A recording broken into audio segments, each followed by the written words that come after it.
A verdadeira Arca de Noé está neste local, parte 2, Coisas da Bíblia na vida real. Segundo a Bíblia, logo após o dilúvio, a arca atracou no 7º mês sobre as montanhas de Ararat. Mas, para contarmos a história completa, vamos voltar ao ano de 1948, onde habitantes de uma vila próxima às montanhas do Monte Ararat, no leste da Turquia, relataram que um terremoto movimentou as montanhas, revelando de repente uma silhueta muito semelhante a uma embarcação de grande porte. Embora vejamos isso como um evento extraordinário, não foi algo que repercutiu nas notícias da época até 1959, quando o piloto de um avião turco tirou fotos aéreas das montanhas de Ararat. Uma dessas fotos capturou a imagem de um objeto com a forma de um barco.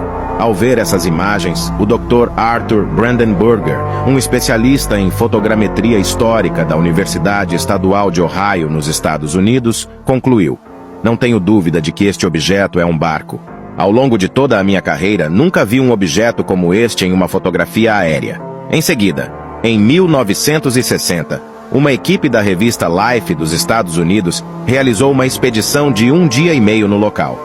Esse tempo foi suficiente para realizar alguns testes científicos.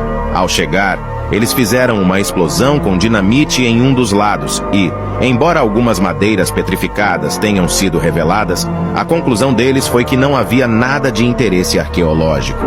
A única informação relevante para eles era que essa estrutura foi feita pelo homem e não era uma formação natural da Terra.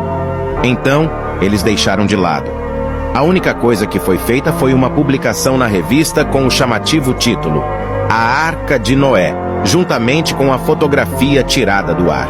Esses pesquisadores nunca imaginaram que a revista chegaria até Ron Wyatt, um aventureiro americano conhecido por ser um cristão fervoroso e apaixonado por provar que as histórias da Bíblia eram completamente reais. Após ler a revista, Ron ficou curioso e decidiu visitar o local em 1977, acompanhado por seus 2 filhos adolescentes. Eles não sabiam por onde começar a procurar na vasta área, e só tinham 3 dias na região. Então, Ron e seus filhos começaram a orar para que Deus enviasse algum sinal. E acredite ou não, foi exatamente o que aconteceu.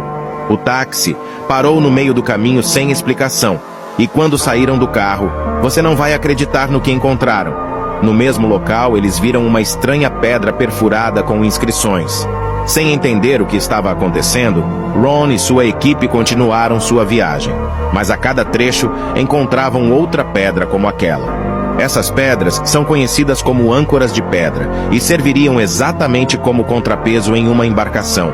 De maneira estranha, essas pedras apareciam alinhadas em direção ao local onde estava aquela forma semelhante a um barco, como se tivessem se soltado ao encalhar. O lugar chamou muito a atenção de Ron, e ele decidiu que as investigações deveriam continuar para descobrir se poderia ser a Arca de Noé. No entanto, ele não pôde prosseguir imediatamente devido a seus compromissos em seu país, mas partiu prometendo a si mesmo voltar para continuar o que havia começado. Mas então, outro terremoto em agosto de 79 expôs silhuetas que pareciam ser as paredes da arca. Quando viu aquilo, Ron tinha total certeza de que aquele objeto se parecia exatamente com um navio encalhado. Foi por causa disso que, aproveitando os avanços da ciência e os novos instrumentos, decidiu continuar com a expedição para confirmar essa hipótese. Ele preparou suas coisas e voltou para a Turquia. Essa seria uma das 24 viagens que Ron faria ao local. No entanto, havia algo que não fazia sentido para os estudiosos, que eram as dimensões e as medidas da arca. A Bíblia diz que a arca possuía 300 côvados de comprimento, 50 côvados de largura e 30 de altura, com 3 andares, um embaixo, outro no meio e outro em cima. Se convertermos 300 côvados hebraicos para metros, obtemos uma medida de aproximadamente 135 metros. No entanto, após ser medida a extensão do formato de barco nos montes de Ararat, foi obtido 157 metros de comprimento.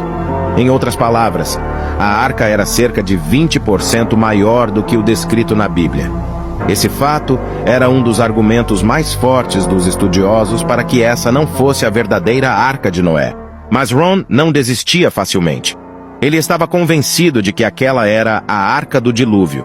E ao refletir, lembrou de um fato histórico que muitos ignoraram. Quem foi o autor do Gênesis? Para aqueles que não sabem, o autor foi Moisés. Embora Moisés fosse hebreu, ele foi criado e educado pelos egípcios. Teria sentido pensar então que Moisés não conhecia as medidas dos côvados hebreus, mas sim dos côvados egípcios, pois são duas medidas completamente diferentes, o que exigia fazer a conversão novamente. E 300 côvados egípcios em metros equivalem a exatamente 157 metros. Essa é a exata medida dessa estrutura em forma de barco no Monte Ararat. As dúvidas foram diminuindo. Esse cristão arqueólogo, por vocação, estava chocando o mundo ao provar cada vez mais que estava certo sobre a origem dessa silhueta. E a maior descoberta ainda estava por vir. Ron não fazia ideia do que estava prestes a encontrar. Mas, para o vídeo não ficar muito longo, se você quer que eu traga a última parte dessa história, curta esse vídeo e comente "eu quero", que no próximo vídeo contarei como essa história impressionante terminou.